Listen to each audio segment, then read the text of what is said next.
Hello my dear students, a very warm welcome to all of you in this new lecture। तो आज के lecture में हम लोग ग्रेविटेशन जो कि 9th क्लास की NCERT बुक में एक चैप्टर है उसके न्यूमेरिकल्स को करेंगे। जब भी न्यूमेरिकल प्रॉब्लम्स की बात आती है तो स्टूडेंट्स के दिमाग में एक ही बात आती है कि बहुत मुश्किल होंगे। देखिए, जब भी आप न्यूमेरिकल करते हैं, जब भी एक न्यूमेरिकल को सोल्व करना चाहते हैं तो आपके पास केवल एक ही रास्ता बचता है उसे आसानी से करने का। वो रास्ता है कि आप पहले उस न्यूमेरिकल प्रॉब्लम की जड़ में जाएं, यानी कि उसके बेसिक्स फंडामेंटल्स को क्लियर करें, तभी आप उस न्यूमेरिकल को सोल्व कर पाएंगे। यदि आपको यही नहीं पता कि फोर्स क्या होता है तो आप फोर्स के न्यूमेरिकल्स नहीं कर सकते। यदि आपको यही नहीं पता कि ग्रेविटेशन का मतलब क्या है, यदि आपको यही नहीं पता कि Newton law, universal law of gravitation क्या है, तो आप कभी भी ग्रेविटेशन के न्यूमेरिकल्स को सोल्व ही नहीं कर पाएंगे। आपको यही नहीं पता कि एक्सेलरेशन ड्यू टू ग्रेविटी क्या होती है, तो न्यूमेरिकल्स को सोल्व कर पाना आपके लिए असंभव हो जाएगा। तो इस लेक्चर को देखने से पहले मैं आप सभी को यह सलाह दूंगा कि इसी चैनल पर मैंने ग्रेविटेशन का पूरा एक सीरीज डाला हुआ है जिसमें 3 से 4 लेक्चर हैं। उसमें आप इस पूरे यूनिट को आसानी से समझ सकते हैं कि ग्रेविटेशन के यूनिट में है क्या। ये unit NCERT 9th class science की बुक में से लिया गया है। तो इसमें जो न्यूमेरिकल्स हैं, वो पहला न्यूमेरिकल क्या है वो मैं आपको बता रहा हूँ।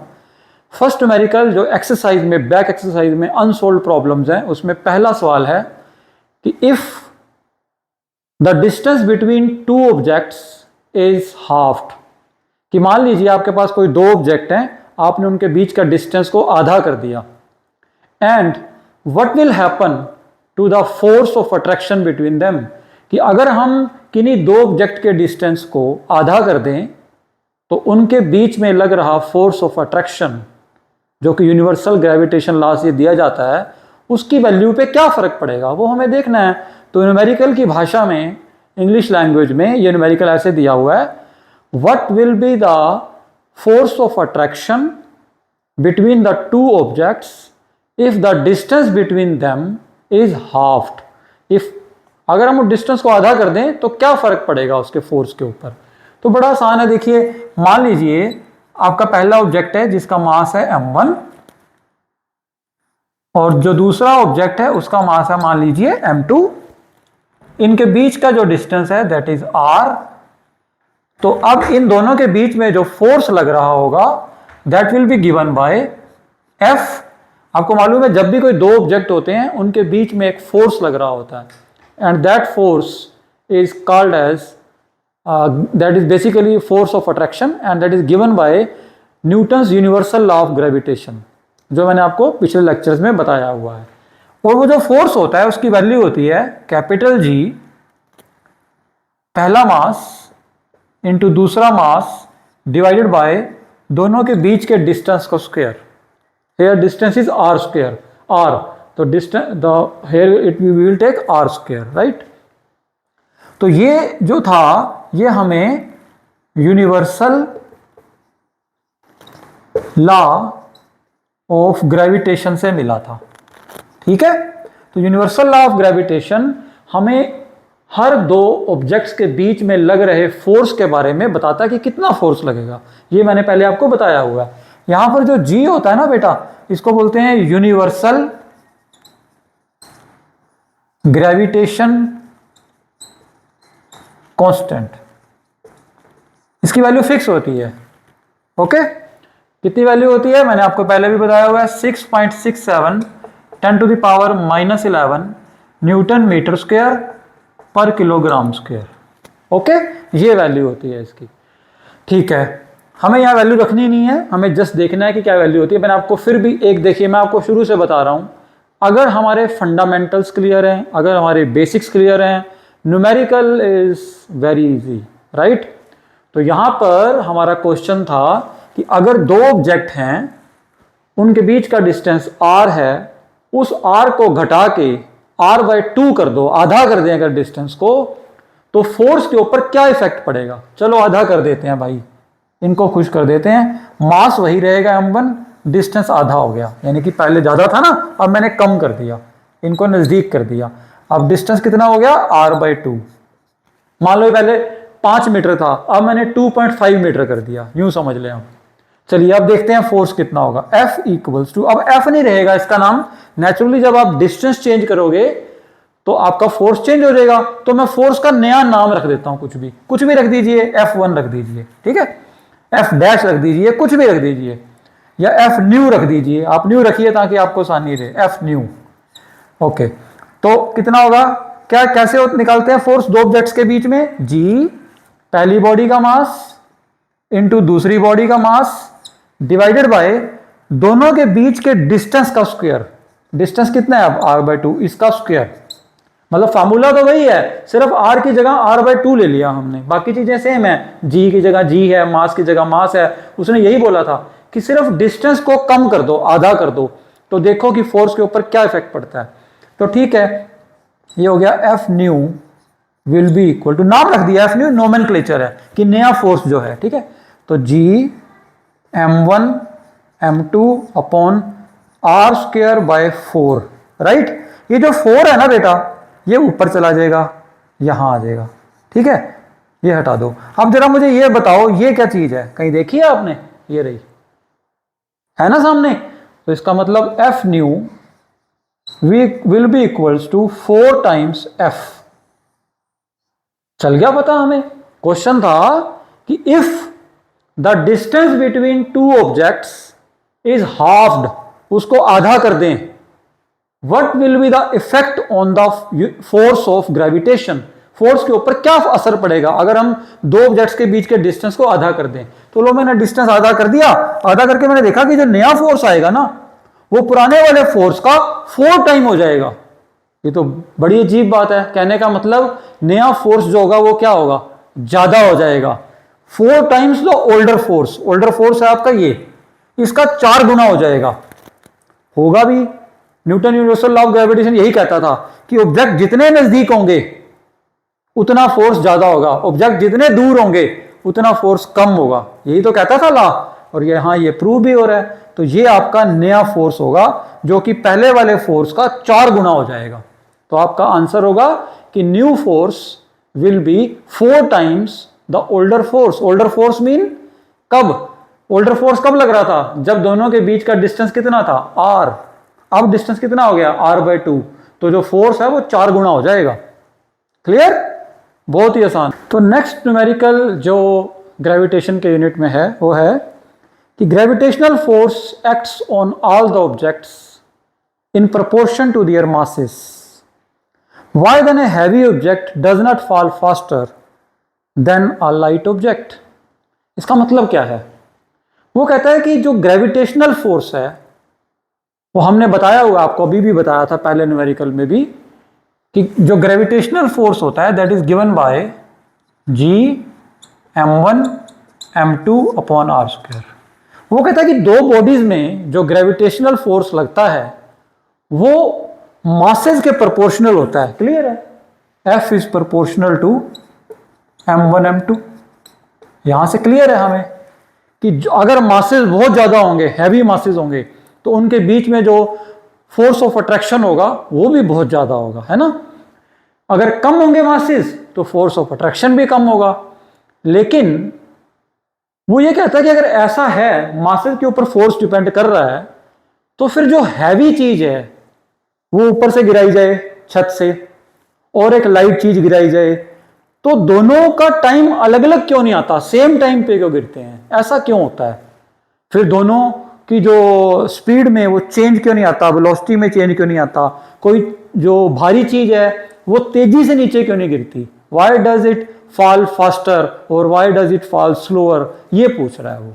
ठीक है, वो कहता है कि मास के ऊपर डिपेंड करता है। एक भारी चीज है, मान लीजिए आप यहाँ पे छत पे खड़े हो, ये आपकी छत है, और यहां से आपने एक लोहे की गेंद को गिरा दिया, ठीक है, ये गेंद को नीचे गिराया, ये आपका समझ लीजिए ग्राउंड है, ठीक है, और ये आपका टॉप है। आप टॉप पे खड़े होकर आपने ये गेंद गिरा दी, ये गेंद नीचे आएगी, ठीक है। आप इसका टाइम नोट करिए। जब भी कोई चीज नीचे की तरफ गिरती है ना, उसके जैसे ही नीचे की तरफ गिर रही है तो उसके ऊपर एक एयर का रेजिस्टेंस भी लग रहा है जो उसको रोक रहा है। एयर रेजिस्ट कर रही है उसके मोशन को। ये बात हमेशा ध्यान रखें। एयर का रेजिस्टेंस उल्टी डायरेक्शन में लग रहा है उसको, ऊपर की तरफ। जैसे वो हवा को काटेगी, हवा उसको ऊपर की तरफ फोर्स लगाएगी, यानी कि एयर उसको रेजिस्टेंस देगी। ठीक है, तो जब ये नीचे गिर रही है तो नीचे से एयर रेजिस्टेंस लग रहा है। ठीक है, रेजिस्टेंस मतलब रुकावट, एयर उसको नीचे गिरने से रोक रही है। अभी सीधी सी बात है, जब भी आपको चीज गिरा रहे हो तो वो नीचे गिरेगी, फ्री फॉल हो रहा है, तो नीचे गिरते हुए वो किस वजह से गिर रही है? तो एक ही चीज है जिसके कारण कोई भी बॉडी नीचे की तरफ जाती है। बताइए क्या चीज है वो? ग्रेविटी। ग्रेविटी क्या चीज थी? ग्रेविटी क्या थी? ग्रेविटी बेसिकली जब हम एक बॉडी को अर्थ ले ले और एक दूसरी बॉडी, जैसे मान लो ये एक बॉडी है और एक अर्थ है, इसको मैं छोड़ दूं तो नीचे जाएगी। इसका मतलब जो इसमें एक्सेलरेशन आ रही है, जो इसकी, अब नीचे गिरेगा तो इसकी स्पीड क्या होगी? चेंज होगी, क्योंकि इसको नीचे अर्थ खींच रही है। अगर इसकी वेलोसिटी चेंज होगी तो इसका मतलब इसमें क्या आ जाएगी? एक्सेलरेशन। जब भी वेलोसिटी चेंज होती है एक्सेलरेशन आ जाती है। लेकिन एक्सेलरेशन आ क्यों रही है? क्योंकि नीचे कौन खींच रहा है? ग्रेविटी। तो इस एक्सेलरेशन को हम क्या बोलते हैं? Acceleration due to gravity. Acceleration due to gravity. अब एक्सेलरेशन ड्यू टू ग्रेविटी तो अर्थ के सरफेस के ऊपर कांस्टेंट है, उसकी वैल्यू तो 9.8 मीटर पर सेकंड स्क्वायर है अर्थ के सरफेस के ऊपर। इसीलिए चाहे आप भारी चीज गिराओ, चाहे आप कोई हल्की चीज गिराओ, कोई भी फास्टर कोई भी स्लोअर नहीं है, सब सेम उससे नीचे जाएंगे। इसका मतलब क्या हुआ? क्योंकि acceleration due to gravity mass के ऊपर डिपेंडेंट नहीं है, कांस्टेंट है उसकी value acceleration due to gravity की।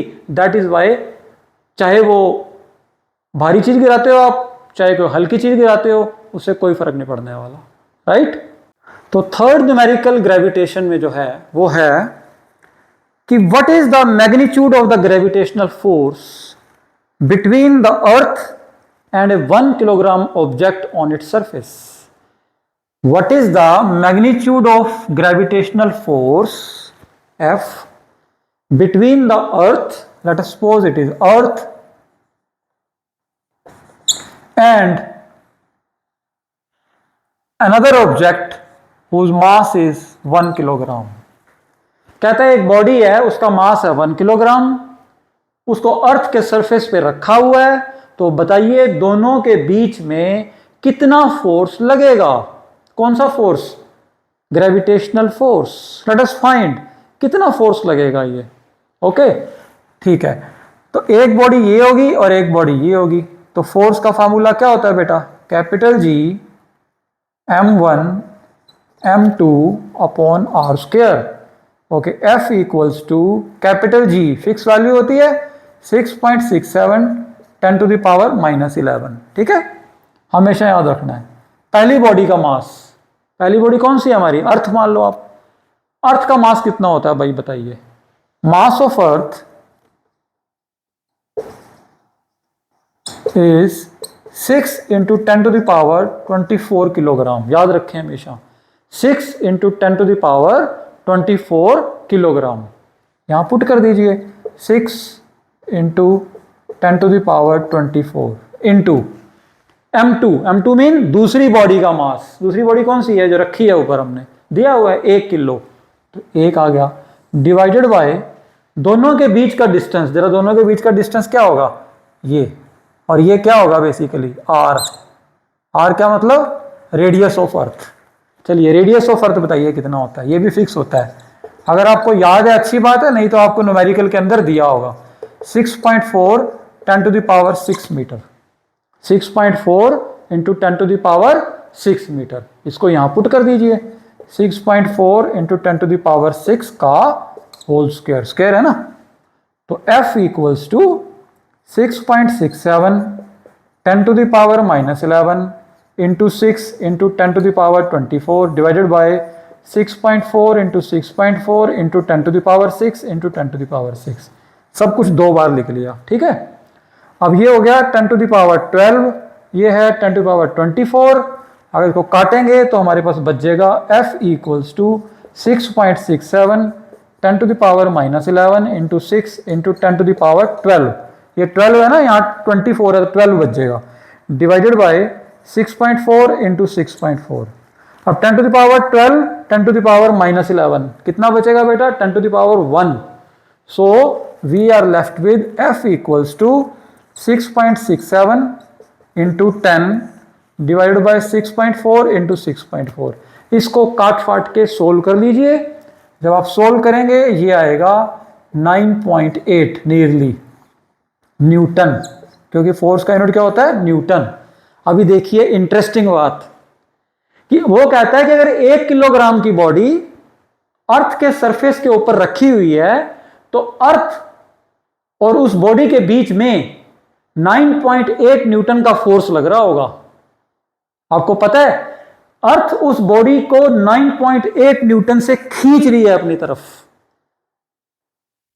हैरानी की बात। और सिमिलरली वो बॉडी भी अर्थ को अपनी तरफ 9.8 न्यूटन से खींच रही है।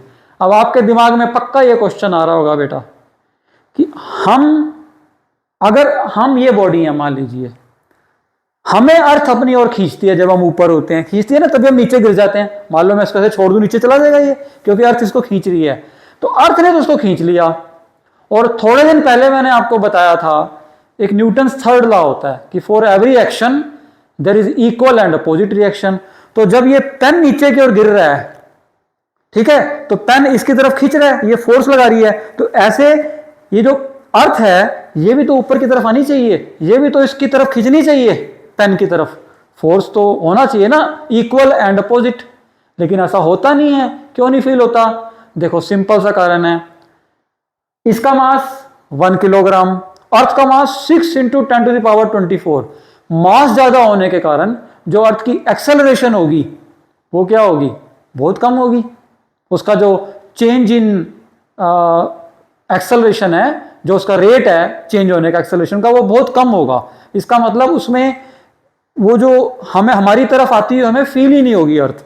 जबकि एक्चुअल में अर्थ और हमारे बीच में इक्वल फोर्स लग रहा है। और कितना लग रहा है? 9.8 न्यूटन इस एग्जांपल के अंदर आप देख रहे हैं। ठीक है, तो this was very easy numerical. Simple था कि अगर एक बॉडी 1 किलोग्राम की है और उसको आपने अर्थ के सरफेस के ऊपर रख दिया तो दोनों के बीच में कितना फोर्स लगेगा? ये फोर्स लगेगा 9.8 न्यूटन। इसी ग्रेविटेशन चैप्टर में फोर्थ न्यूमेरिकल जो एनसीईआरटी की बुक में बैक एक्सरसाइज है ग्रेविटेशन चैप्टर में, वो है मून और अर्थ के बीच में एक अट्रैक्टिव फोर्स है। आपको सभी को मालूम है, उसी के कारण टाइड्स आते हैं। नेचुरली समुद्र के अंदर जो आप टाइड्स देखते हो, ज्वार भाटा देखते हो, वो अट्रैक्शन के कारण ही है। ठीक है, तो मून और अर्थ के बीच में जो फोर्स ऑफ अट्रैक्शन है, वो पूछ रहे हैं कि अर्थ और मून के बीच का फोर्स ऑफ अट्रैक्शन कम ज्यादा है अर्थ और मून, जितना फोर्स मून और अर्थ के बीच में है, मून जिस फोर्स से अर्थ को अट्रैक्ट करता है उसी फोर्स से अर्थ भी मून को अट्रैक्ट करती है। Yes, for every action there is equal and opposite reaction, again Newton third law. तो जितने फोर्स से अर्थ मून को अट्रैक्ट करेगी उतने ही फोर्स से मून अर्थ को भी अट्रैक्ट करता है। Right, just because of Newton's third law of motion. Okay, it's simple. Then next question is what happens to the force between two objects if, पहला part है mass of one object is doubled.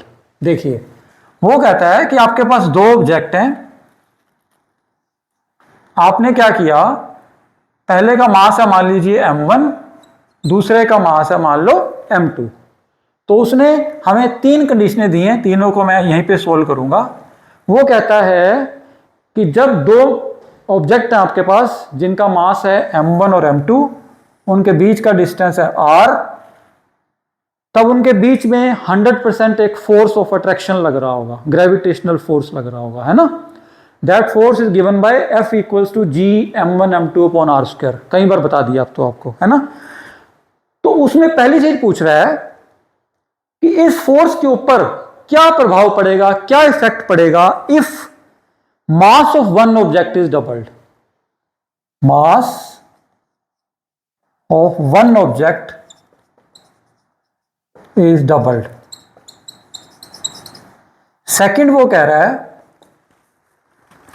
if the distance between the objects is doubled and triple, distance between objects is doubled and tripled। एक बार आपने double करना है, एक बार triple करना है। एक ही क्वेश्चन के अंदर 3 न्यूमेरिकल हैं, तो कोई डरने की बात नहीं है। तीसरा है the masses of both objects are doubled. तीसरा उसने कह दिया masses of both objects are doubled.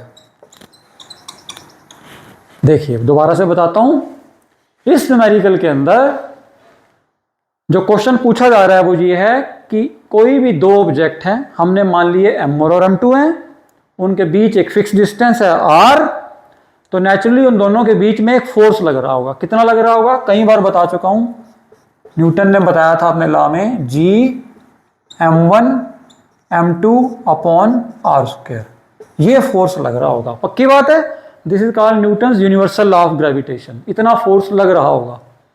अब वो कहता है कि ठीक है, आप कह रहे हो इतना फोर्स लग रहा है, तो कहता है आप क्या करो, एक बॉडी का मास डबल कर दो, यानी कि M1 को कर दो 2M1, तो देखो फोर्स पे क्या इफेक्ट पड़ेगा।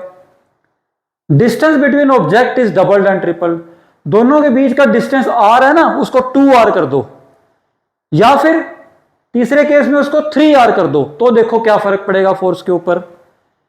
या फिर कहता है दोनों ऑब्जेक्ट्स का मास डबल कर दो, यानी कि M को कर दो 2M1 और M2 को कर दो 2M2, तो क्या कोई फर्क पड़ेगा। ये 3-4 न्यूमेरिकल हमने एक न्यूमेरिकल के अंदर दिए हुए, इनको सोल्व करना है। बहुत ही आसान है, ध्यान से समझिएगा। तो पहला है वो क्या है, mass of one object is doubled. तो बहुत ही आसान है भाई, इसमें क्या दिक्कत है। जो M1 है उसको आप कर दो 2M1, ठीक है जी। तो जरा देखना ये कुछ बन जाएगा। अब जब आप मास डबल करोगे तो जो फोर्स है किस पे डिपेंड करता है, मास पे डिपेंड करता है ना। तो अब जो फोर्स होगा मास डबल करने पे, किसी चाहे एक ऑब्जेक्ट का भी करोगे, तब भी जो फोर्स होगा उसका कुछ नया नाम हो जाएगा, नया फोर्स हो जाएगा, कुछ अलग वैल्यू आएगी। तो मैं उसका नाम रख देता हूं F1, ठीक है। देखते हैं F1 कितना आता है। तो F1 equals to capital G। अब G तो कांस्टेंट है, उसको तो कुछ नहीं होने वाला। M1 को आपने ऑलरेडी 2M1 कर दिया, तो M1 की जगह लिख दो 2M1 इंटू M2 को आपने छेड़ा ही नहीं, M2 ही रह गया ना, आपने दोनों के बीच का डिस्टेंस छेड़ा, तो R स्क्वायर ही रह गया। इसको जरा ऐसे लिख सकते हैं, F1 equal to 2G M1 M2 upon R square. देखो ना, 2 सिर्फ बाहर रख दिया। जरा बताना ये क्या चीज है, ये लिखी हुई है F का मतलब वो फोर्स जब नॉर्मल बात थी, जब आप M1 M2 और R ले रहे थे, दो मासेस थे, एक M1 था एक M2 था, और उनके बीच का डिस्टेंस R था। तो इसका मतलब ये क्या बन गया, F1 equals to 2 times older force. तो अब बताइए, अगर आपको सवाल आए कि अगर दो ऑब्जेक्ट्स हैं, उनके बीच का डिस्टेंस उनमें से एक मास को डबल कर दिया जाए, तो फोर्स पे क्या इफेक्ट पड़ेगा, बताओ क्या इफेक्ट पड़ेगा। जो नया फोर्स है वो पुराने वाले फोर्स का दुगुना हो जाएगा, इट विल बी डबल्ड। आपको क्लियर नजर आ रहा है, 2 टाइम्स F हो जाएगा। कितना आसान है, ठीक है। अब देखते हैं दूसरा पार्ट। कहता है distance between object is doubled. तो ठीक है भाई, R को क्या कर देंगे हम, 2R करके देखते हैं। R will be change to 2R, M1 M2 को नहीं छेड़ना, ठीक है। हमें क्या फर्क पड़ रहा है, F इक्वल्स टू G। अब F नहीं नाम रहेगा, इसका नाम कुछ और रख देते हैं, दूसरा केस है ना, तो F2 रख देते हैं। G M1 कहता नहीं छेड़ना, M1 ही रखो, M2 को M2 रखो, सिर्फ R को 2R कर दो, तो 2R का स्क्वायर, क्योंकि क्या होता है, डिस्टेंस का स्क्वायर। डिस्टेंस अब R नहीं है, 2R है। तो इसको थोड़ा सा सोल्व कर लो, G M1 M2 upon 4R square. इसको ऐसे लिख सकते हैं, 1/4 नीचे है ना, G M1 M2 upon R square. जरा बताना ये क्या है, ये रहा F। So F2 will become 1/4 times F। क्या मतलब बना कि अगर आप डिस्टेंस बिटवीन ऑब्जेक्ट को डबल करते हो, 2R करते हो, तो जो फोर्स है ना दोनों के बीच में, वो पुराने फोर्स का 1/4 रह जाएगा, 1/4 हो जाएगा, चौथा हिस्सा रह जाएगा उसका, सिर्फ कम हो जाएगा, ठीक। अब देखते हैं तीसरा केस। कहता है कि आप ना डिस्टेंस को ट्रिपल कर दो, कर देते हैं। अभी हमें क्या है, लो तीसरा केस है कि जब R को आपने 3R कर दिया। अब देखो, अब नया फोर्स जो होगा उसका नाम रख दो F3। It will be equal to G, पहली बॉडी का मास M1, दूसरी का मास M2, दोनों के बीच के डिस्टेंस, अब उसने R को क्या कह दिया, 3R कर दो, ट्रिपल कर दिया, तो 3R का square. So F3 will be equal to G M1 M2 upon 3 3 जा 9 R स्क्वायर। जरा बताना ये क्या चीज है? F। So F3 will be equal to 1/9 time F। ये तो और कमाल की बात होगी।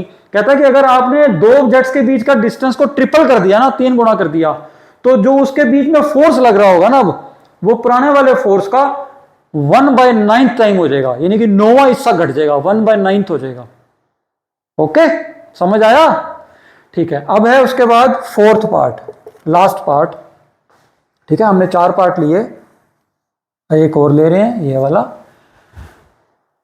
When the masses of both objects are doubled, कहता है आप डिस्टेंस को कुछ मत करना, सिर्फ मासेस डबल कर दो, यानी कि m1 को 2m1 कर दो और m2 को 2m2 कर दो, तो देखो कि नया फोर्स पे क्या इफेक्ट पड़ता है। मान लो नए फोर्स का नाम है F4, कितना होगा? G m1 की जगह क्या आ गया?